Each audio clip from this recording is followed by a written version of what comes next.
first things first. Start with the bad news to get that out of the way. I'm told that Jahray Williams, T. Will's son, has some grade issues. So he's got some work to do with the books, and I don't think that he'll be signing. But we've seen this in the past with other recruits, right? Where, they didn't get in. They didn't get in the 1 year that they were supposed to. They did a year of prep school, and then they ended up coming back and signing with Louisville. Or, they also have a good record of, sending kids. They have a good record of sending kids to a particular JUCO and then getting those kids back. And that's something that I've seen over the last 5 years, where schools will have a kid that doesn't qualify, and then they'll end up at a JUCO. And that JUCO will send the kid back to the school that's JUCO, right? I don't know how legitimate that is, but I'm not saying that anyone's told me that's exactly what's going on, but that's a trend that I've picked up on over the years. So that's a possibility too. Now, obviously that's a bummer because he was the highest rated kid in the class, but look, he had 7 offers, and the kid is definitely an athletic talent. And there was a reason why he had 7 offers. And it's because when you're a big time recruit, schools are on you and they like you. The thing that a lot of them do before they actually extend you that offer is, hey, send me your transcript. And I bet communication ceased at that point in time, hence the reason why Williams only had 7 offers. So we got a lot of people on the chat right now. I have everybody muted. So I am going to just randomly pick somebody over here and unmute their mic. And then you will be able to put me on the hot seat and see how much knowledge I actually have, and if I'm worth being paid to do this. So I'm not going to have any time to, look things up or whatever. It's just, either I'm going to know or I'm not. I'm going to start with Casey Muntz, all right? So, Casey, if you can unmute your microphone for me. All right, cool. Casey, what question do you have? Jahray Williams, T. Will's son. Is he making the grades? Nope. He's going to have to he's got a lot of work to do to catch up. So he's probably not going to sign tomorrow. The hopes of the staff are that he will be able to get on track to qualifying and then maybe sign in February. That's what they're hoping. But it's looking bleak, it's looking bleak. So that's what that is. Thank you, Casey, for that. I'm going to put you back on mute. I'm going to go next down the list to Cardinal Cash. Cardinal Cash, unmute your microphone for me. Oop, my bad. Okay, there we go. Should be unmuted now. Did that work? Yeah, that was my fault. What's your question, my man? Wanted to know about who your favorite guy is in this class, and also if Ben Perry is still looking good for tomorrow.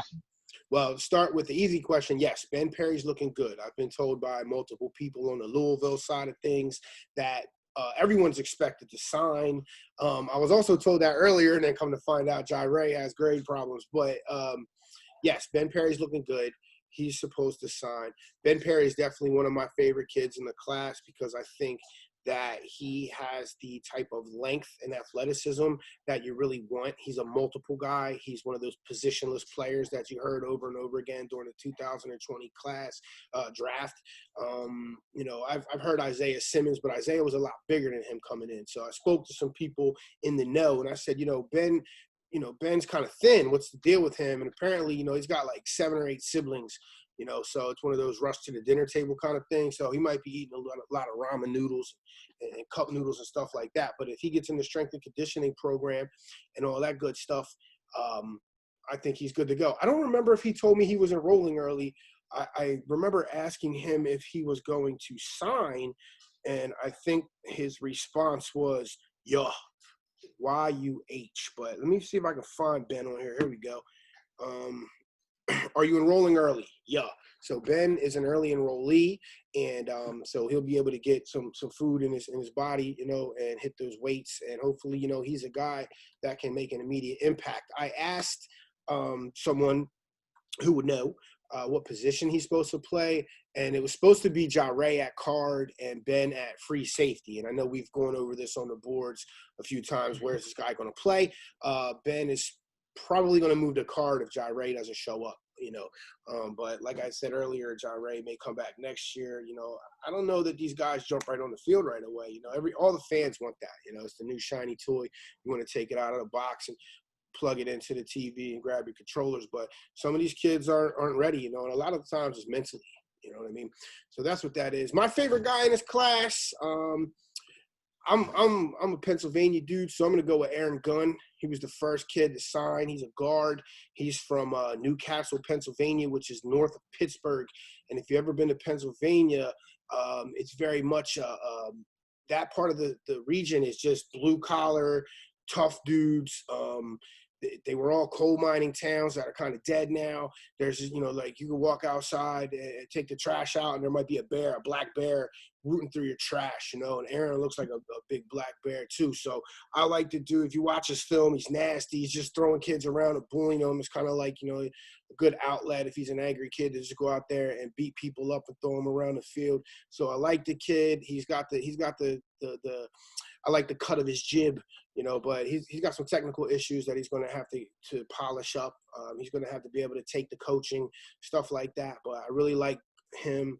I know that the coaching staff is really high on his toughness and his attitude. He's a quiet kid. Remember, he committed back in March 17th, and that was it. He just shut it down. I don't care. I'm just going to go out and beat kids up on the football field. So I really like that kid. And as always, thanks for the question, man.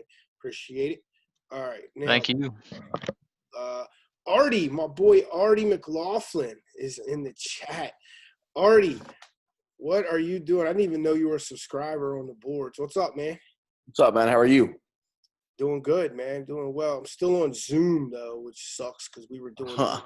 Me and Ty were doing this way back in the day, and we're still doing this, so could be better. But what's up, man? All my court appearances are Zoom or Skype. Freaking circuit court put you on the phone, which is good. I don't have to put I was wearing this, so whatever. Got my case dismissed too.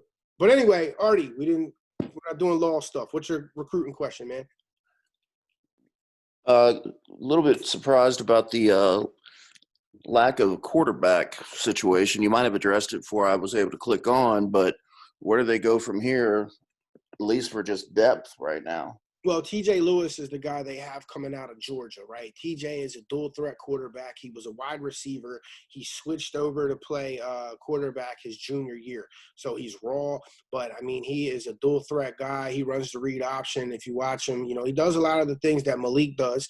He's got a lot to work on as far as, everything that a kid who just switched from wide receiver to quarterback is going to have to work on. But he definitely can run this. He can run some packages right now in that offense if you have to go to Evan Conley, right? Let's say, okay, so everybody's like, oh, man, we lost T-Webb and Puma pass left, Juwan pass left. So, we only have two scholarship quarterbacks in Conley and Malik. Conley's a little bit more accurate. Malik's the playmaker, who – you live and you die by the sword with him, but it's third and 12, and the kid runs for 15 yards. So you can say what you want about him. So you kind of get the whole package with Malik.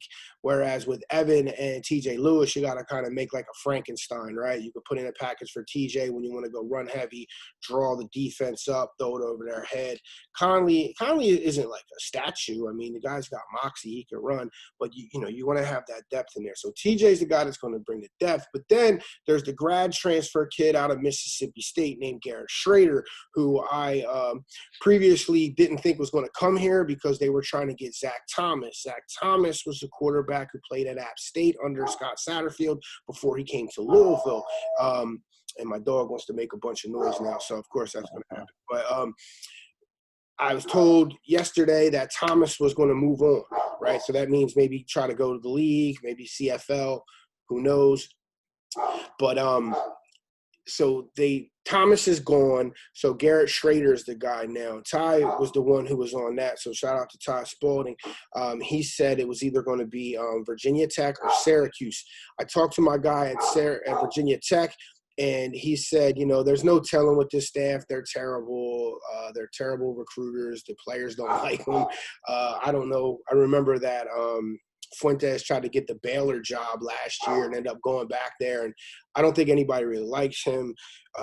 So Virginia Tech may be in the mix for the Schrader kid from Mississippi State. But Syracuse, I don't know, because no one works for Syracuse because our Syracuse site sucks. So there's nobody I could really reach out to and talk to from Syracuse. So I don't know. I'd say it's between Louisville and Syracuse. You know, he would fit Dino's offense very well. He would also fit Satterfield's offense very well. The staff, I am told, feels pretty confident about Schrader. They didn't mention any competition. So, you know, he's a guy I definitely keep my eye on. And he's the one that could come right in. Now, he's not like a super polished passer, but the dude can run. He could definitely run.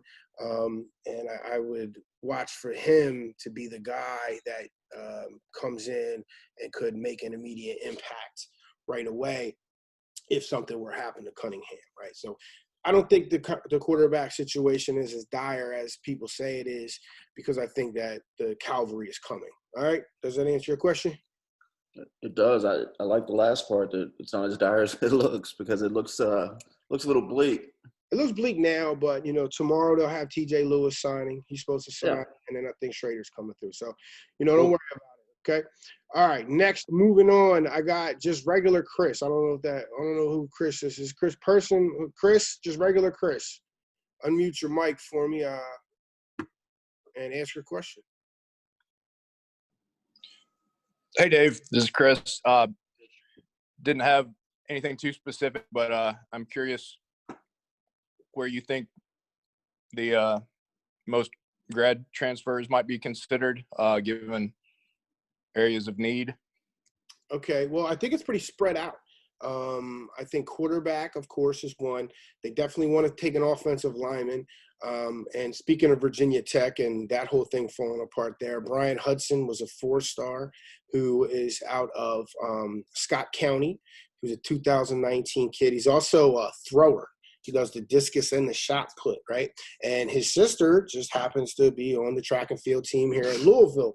And he's going to be transferring out of Virginia Tech. And I spoke to someone close to his family. I haven't spoke to Mr. Hudson or Brian himself, but I was told that it's probably down to Louisville and Kentucky. And I think Louisville has a legitimate shot, even though the kid's from Georgetown, because his sister goes here, and track and field is definitely going to play into his decision because he does both. He loves track. The kid actually got to Virginia Tech, and before football season ended up breaking a bone in his foot trying to practice throwing on the ice. So the kid loves track. So, you know, that's gonna play into it. Now, nothing is official yet. Like, he's filed the paperwork, but I think he said something like hasn't posted. But Brian Hudson is definitely a guy that you want to keep your eye on on the O-line. I've tried to reach out to the Louisville side of things, but I don't even think they were. I think I was ahead of it before they were because of my connections out there in Lexington with that offensive line community out there. There's an offensive line community out in Lexington, because if you look at all those guys, you know, you got the Jacksons, you got Parks, you got Burton, you got Hudson. All those people are from Lexington, so they're all really tight. And I'm kind of giving away my sources here, but that's what it is. Now, as far as defensive line, I was told not to name the kid, and then somebody else named the kid, but, you know, that's the way it goes, and I'm not mad. You know, I probably should have just went ahead and blurted it out there too, but I always get in trouble because I just kind of run my mouth and piss people off. So I'm trying to stay on the good side and keep getting my scoop, you know. But that kid's name is Johnson, I think his name is. Who told me? Jermaine Johnson. He was a former 4-star JUCO kid. I think he went to Independence out in Kansas, and then he went to Georgia for 2 years, and now he's coming to Louisville. So I guess you know, he would be going pro if he really got the film he needed to get. But that's not necessarily a bad thing for Louisville, because I mean, Georgia's stacked and they get guys, and competition's fierce out there. But Louisville has a need for a big dude, and I think he could be that big dude, and I think he'd be a really big get, and he could get the film and end up going first round. And I'll tell you what, if Louisville can get these type of grad transfers that kind of, are, you call them bounce backs, and get them in for a year and get them filmed to where they get good draft position, that's going to be huge, because in the next couple of years here, you're going to see a huge grad transfer market with all of these 1 year, extensions on people's eligibility due to 2020. So it could be a niche for them. So watch that kid if he signs or commits or whatever grad transfers do, and then he's the guy to watch on the field, because it could have ramifications going forward. I think they want a strong safety grad transfer to replace Russ Yeast. I got a few names, but not enough to like say the kid's name. All right. If you follow me on Twitter, I dropped a little hint, but I don't want to put that out there yet, because a lot of moving parts with that one. So I think you're looking at O-line, D-line, quarterback, and somebody in the secondary, and then, best available. Right. So I think those are the places that we're looking at. All right. Thanks for your question, Chris. All right, thank you. Yep. All right. Now let's go to Bill. Bill, you are live. It's your turn to ask the question. I think I hit the button, but I'm not seeing what it is. Bill, if you go ahead and unmute that, you can ask. There you go. Go ahead and ask your question, Bill. My bad. I came on late. We already talked about Prince Kali. We have not talked about Prince Kali. Okay, so here's what happened. Obviously, the defensive coordinator at Notre Dame has taken the Vanderbilt job. If you didn't know that, now you do. His last name's Shea. I don't know. I don't follow Notre Dame's defensive coordinator, but he's taking a job at Vanderbilt. He was the main recruiter on Prince Kali, right? So I was told that Prince Kali reached out to Louisville yesterday, and they were pretty confident they could get him, right? But then I was told that today on one of the local talk radio shows that defensive coordinator Brian Brown got on there and said, we might get a kid who's uncommitted. And then I dug around. I'm like, who is this? I talked to my people, and they were like, it's Kali. I'm like, well, you said, but then earlier today, he said, I'm not feeling as confident today as I was yesterday. And I said, well, Brian's obviously feeling confident if he's going on the radio show saying this stuff. And his response was, yeah, he's more confident than me. So I wouldn't put a crystal ball in one way or the other. And, Mike Singer, a blast from the past. If you guys remember Mike Singer, he came on kind of talking some trash, like, why would he flip to Louisville? Listen, here's why you flip to Louisville if you're Prince Kali, okay? Because everybody that works for these sites, they get a big head like, oh, okay, I cover Notre Dame. Why would you ever not go to Notre Dame and then go to Louisville when you could have went to Notre Dame? You already committed. Well, here's why. You're 6'1" or 2. You're 205 pounds. All right. You play in 1A Tennessee Jonesboro football, which is, good luck finding that place. You know what I mean? It's not like this is a prototypical Notre Dame guy. This isn't Jalen Smith coming in there, right? So you go to Notre Dame, it's also, you're going to have to work your ass off to beat the competition out on the field. And then you have to deal with the academic workload that's Notre Dame, right? Now, maybe the football program's a lot easier to navigate than the regular classroom, but it's still going to be tough. And Prince Kali's a guy who's big on relationships, and that's why Louisville was so close going down the stretch, is because of the relationship that he had to Court Dennison and Coach Brown and all these other guys on the staff, right? So there's so many moving parts other than just the well, it's Notre Dame, it's the Golden Dome, right? It's a lot deeper than that. It's always deeper than that. So you never know what these kids are going to do, right? So just being dismissive of this kid flipping to Louisville after his main recruiter at Notre Dame left is short-sighted to me. It's myopic, because you're a kid and the guy that recruited you there was like, telling you, you're my guy. And then that guy leaves and goes to Vanderbilt. You don't know who your D coordinator is. A 6'1", 205-pound kid might be a tweener in that dude's system, whereas he was the perfect fit under the coach who left system. So if you're intelligent and you're well-informed, you have adults that are able to look at these things and say, look, man, here's what you need to consider now. The game's changed. Here's the new pros. Here are the new cons. Here are the knowns. Here are the unknowns. And to quote, Dick Cheney or Donald Rumsfeld, the known knowns and the known unknowns. You know what I mean? So I think there's a lot of uncertainty there. And if you're about to sign your life away basically for the next 4 years, it's like the United States Marine Corps. When I joined the Marine Corps and I was in forming platoon, they said USMC stands for you signed the mother contract, right? So once you sign with Notre Dame, you're there. So if the new coordinator comes in there and says, yeah, we want a bunch of, what's the guy's name who had the fake girlfriend? I forget his name right now, but he was a big dude. So if they decide they're going back to just downhill thumper ball, Prince, you're moving to safety, but he really isn't fast enough to play safety. Guess what you're doing? You're putting your name in a transfer portal. So he still has the time to look at what he's going to do and make sure that's the right decision. I wouldn't be surprised if he didn't even sign this week. I wouldn't be surprised. I wouldn't let my kids sign this week. We're signing Notre Dame to this coach.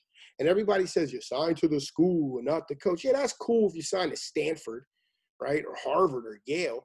But this kid was choosing between Louisville and Notre Dame, right? So it's like football definitely plays into that, because if it was just academics, he wouldn't be talking to Louisville like that, right?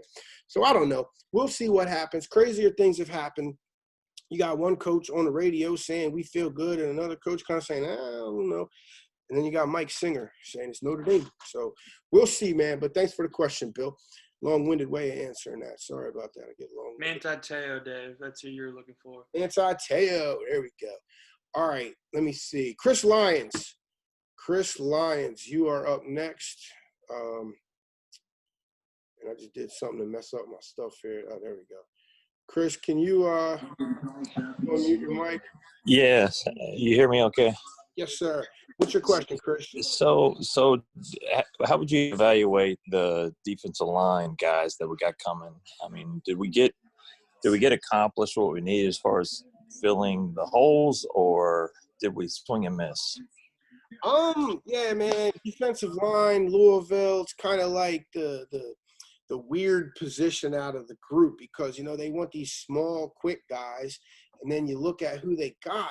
And so they got the R.J. Sorensen kid from down in Wellington, Florida, right? He's 6'4", 250. That's fine. You can move him to DN. You can bulk him up, right? You can get him up around 280. Okay, so he fits the mold of your prototypical defensive lineman at a place like Louisville, right? I mean, let's be honest. All the big-time D linemen, for the most part, end up in the SEC. They just feed them different down there, man. But, for Louisville to get a 6'4", 250-pound D lineman from Florida, that's fine. Now, Victwan Brown, he's listed at 6'3", 225, but I think he's around 240. But he's got really good explosiveness. So I think he's a guy who can play on the edge and really cause a lot of havoc. Or you can move him inside, because, that kind of fits. But then you got the two other kids, the Raheem Craig kid, and you got the Jaloti kid, who are definitely on the smaller side of things, right? I think, don't get me wrong here. Let me pull up their actual height and weight real fast. I believe Jaloti's kind of like 6'4", like 215, 225, something like that. So, I mean, that's fine, but he's just so much. He's 6'4", 220. So that's good. That's good for a DN. And Raheem Craig is listed here at 6'3", 220. But I guess – and then you got Caleb Banks, who he was part of that purge or exodus in Arizona State, depending on who you ask, that took place around October, right? So Banks is supposed to be playing nose. So he's 6'6", 255. So if you got, some short dudes that are supposed to shoot gaps and disrupt, putting Caleb Banks, who's 6'6", 255 at nose, doesn't really make much sense to me. I thought he was going to be the guy that came in and replaced the Zen guy who went to Ohio State at tackle, but I was told that's not the case. He was actually going to play D tackle. We'll see how that works out. So you know what? To answer your question, I don't really know how this is going to play out on the field. I think what they're looking for this class was length. I think they really wanted length and they wanted explosiveness. So they got that, but it's like, do you move Jaloti and Craig to outside linebacker and make them big outside linebackers to kind of bookend these smaller disruptive D tackles? Man, I'll tell you what, it's been a weird cycle, the last 2 cycles on D-line recruiting, and I think everybody kind of agrees with that because, you know, you got a set body type, right? And that's the traditional way. But maybe we're in for, you know, something new here that'll be exciting. You know, maybe they'll revolutionize the defensive tackle D-line position for, you know, a Louisville area team, you know. But we'll see, man. Chris, to answer your question, I have no idea. I think it's Hey, it's Dave, pretty. real quick on the D line, the Jared Goldwire is around that 6'6" frame, and of course he was already here when the staff got here. But I mean, maybe they like what they see with his size and nose tackle, and they want to go that route with Caleb Banks. I mean, Cardinal Cash brought that up in the chat, and that's not a bad way to look at it. Goldwire played pretty well this year, all things considered, so maybe that's where they're going with that. Yeah, that could definitely, they could look at Goldwire and say, you know, that's the prototype. We'll just put some meat on those bones, you know. But there we go. All right, Chris Tivnan, I'm going to go to you next. Chris, what's your question? What's up, Dave? What's going on, brother? So I hate to harken this back to last year, but are we going to have any, the Williams stuff aside, but are we going to have any Purdy-style flips? Or are there going to be any people that we don't necessarily know that we're getting that we're going to end up with? I wasn't sure how many spots we had left. Thanks, bro. No problem, man. I have no idea how many spots we have because I was told a while ago that they're they're playing the grad transfer market heavy. So I think and I think what happened was, you know, a guy like Prince Collie wanted to jump back in, and they were like, well, you know what, we got room for you. Come on in. But I don't know that a Marquise Lowry type dude is out there on the horizon. Okay, so I wouldn't anticipate that kind of surprise from last year. As far as the decommitments, I guess Jaire would be the big disappointment in this class. Just like last year, Chuba was the, you know, highly rated guy. Last year, Chuba Purdy was the high rated guy who didn't come in. Obviously went to Florida State. And whatever happened down there happened down there. Probably wasn't the best situation for him, considering they decided that they were going to go full tackle football in the spring with a freshman quarterback, and he broke his collarbone. And he hasn't been the same since. But that's not here or there. I just wanted to take that shot. Jaire Williams, obviously, he's got the academic problems, so he's probably not going to sign. So I think that would kind of be like the knife in the chest right there. But other than that, everything looks good. I don't see, if you could quote me on this. I was told everybody's good, and I don't foresee anybody else flipping. So if they do, I look like an idiot, and we're all feeling the pain, man. So that's it for that. All right, let's see who else needs to be called. Coach Sales. Coach Sales, go ahead and unmute yourself and ask whatever question you have, brother. Well, mine basically was about the quarterback situation as well. Do we have anything coming up in 22 that we're looking at that could be promising? I know you don't have a crystal ball, but. Yeah, a lot of people are talking about A.J. Duffy. You know, my thing with A.J. Duffy is this. Look, this kid's from California, and he's got all the Pac-12 offers, right? So unless somebody has a very special tie to that kid, and maybe they do, I don't know.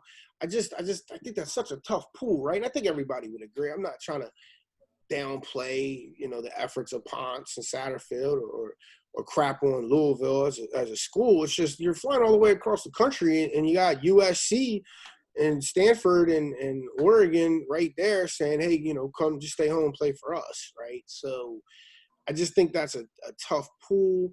Gavin Wimsatt will be the guy, you know, the dude up in Owensboro. Where do you coach at? I coach sales and marketing, not. Oh, okay. All right. Well, anyway. I did do some sports as well, but, you know, only when my kids were younger. Other question while I'm on here is, of the kids that came in this past year, of course, we didn't see a lot of guys hit the field as freshmen, even though it wouldn't have hurt them at all. But any good things you're hearing about those kids going towards next year? Well, from what I saw on the field, I was surprised to see Jordan Watkins out there as much as he was, and he's got some good hands. And Jordan's fast, man. Jordan's 4'3" kid. He's not too fast, but he's bigger than Tutu, and he doesn't have the shiftiness that Tutu does. So I think that pairing Watkins with Amari Huggins Bruce underneath in the slot, that'll give you a lot of good high-low combos, which is basically just you run a high post, he runs a low post that puts the guy in the middle under some pressure, and it opens up for space. I think that you could do a lot with those two players because Huggins Bruce is fast in his own right? So I like Watkins. Let me chime in real quick if you don't mind, Dave. One of the kids from last year I think you'll see a lot is Greedy Vance. I know Brian Brown loves that kid, and Anthony Johnson and Marlon Character are both gone. So I would say Greedy Vance will get a lot of playing time next year. They matched him up a lot at the nickelback on slot receivers, so definitely keep an eye on him, especially with Character and Johnson leaving the team. I think he's a guy that from this class you could see play a lot. I like Lovey Jenkins a lot at safety. Remember now, they're only going to have 3 safeties with experience next year. It's going to be Minkins, Josh Fago, and Lovey. And I saw Lovey blow up a screen pass against Wake Forest, man. He just ran in there and just destroyed that thing, and I love that. So, and Lovey's a kid that was committed to Tennessee and flipped over to Louisville. So I think I'd keep an eye on Lovey. I'm sure I'm forgetting some kids, man, out there, but off the top of my head, I'll tell you kids that I kind of was like, well, where are these dudes? Didn't see any Christian Fitzpatrick out there. I know a lot of people were mad that he lost his 4-star, and everybody was kind of saying that, oh, he got the old Louisville drop, but I was surprised not to see Fitzpatrick out there. The Nick Melito kid is another wide receiver who was super tall, who was fast as well. I thought he'd be a guy to just get out there, kind of stretch the field. Didn't see much of him. Austin Collins, my man from Cal, who moved to Ohio, he got in there, played center, and got some quality snaps. So, good for him. He didn't screw up any snaps either, not that I remember. I didn't see any balls go flying over Malik's head. So that's a win whenever you're starting a true freshman. Obviously, the D-line has what's my man's name, Ty? Dexter? No, Des Tell. Boykin? Des Tell. Wasn't Des Tell the one who started a bunch of games? I don't know if he started. I know he got a little playing time, and Henry Bryant. I don't know. It was Des Tell. Mark Ivy, every single press conference, just kept saying how good Des Tell was going to be. So that's a name definitely to remember. Yeah, so Des Tell, my boy Cam Wilson, I expect him to get some run. The kid from Georgia, Mount Zion, Georgia, who was a 4-star. He was the highest ranked kid per Rivals out of last year's class. So those are the guys I'm looking for to come in and really make some noise. And I agree with Todd about Greedy Vance. All right, let's move on to the next question. Daniel, go ahead and Daniel, let me answer your question, whatever you got for me, buddy. Actually, I think you've answered pretty much anything I came in wanted to hear about. So just wanted to say thanks for doing this. Thanks for subscribing and joining us tonight, man. I appreciate that. Let's go with Henry. Henry Collett. What's going on, Henry? Are you there, Henry? Henry. Yeah, one sec. You there? Yeah, I'm here. What's going on? I'm kind of the same. I'm not much. I'm kind of the same deal. I appreciate it. Just been listening on. I'm just here to listen. I don't have any more questions. All right, man. Sounds good to me. Let's work for me, brother. Let's go to iPad. iPad. I've seen you up here the whole time. Ask your question there, iPad. Yep, that's you. All right, I don't know what's going on there. What about iPhone? iPhone, you can. Oh no, iPad's ready. iPad. What's your name, sir? No. All right. Let's ask JG. JG, what is your question, sir?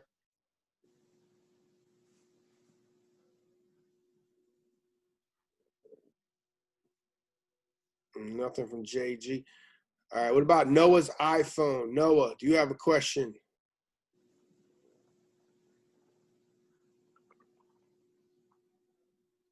All right. Nothing from Noah. Scott Fishback. Scott, do you have a question? No question from me, dog. Just appreciate the information. All right. Appreciate you. Todd. Todd, do you have a question, Todd? I don't have a question, but I will add a little bit on the quarterback. Todd? Wait, are you Todd or Ty? Oh, my bad, Dave. Go. Good Lord. I'm about to mute Ty permanently. Todd, do you have a question? Nope. All right. I think that's pretty much everybody. Cells. What about Cells? Does Cells have a question? All right, man. Who would you compare Cooley to? And, Cooley. And who would you compare him to? And then also possibly out of some of the DBs that are committed, do you have a guy that might be like a Lovey Jenkins type that might be able to show something that's coming from this class? Well, I'll tell you what, Lovey's kind of like, here's what I love about this class, especially on the defensive side of things, is you have so much versatility from all these guys. You know, you got Jackson Hamilton, who they don't know if he's going to play safety or if he's going to play linebacker, right? He's 6'1", 200. You have TJ Quinn, who could play free safety, strong safety. He could even move to linebacker. You got freaking Braylon Oliver, who could play either safety position. You have Connie Walker, who could play corner or he could play safety.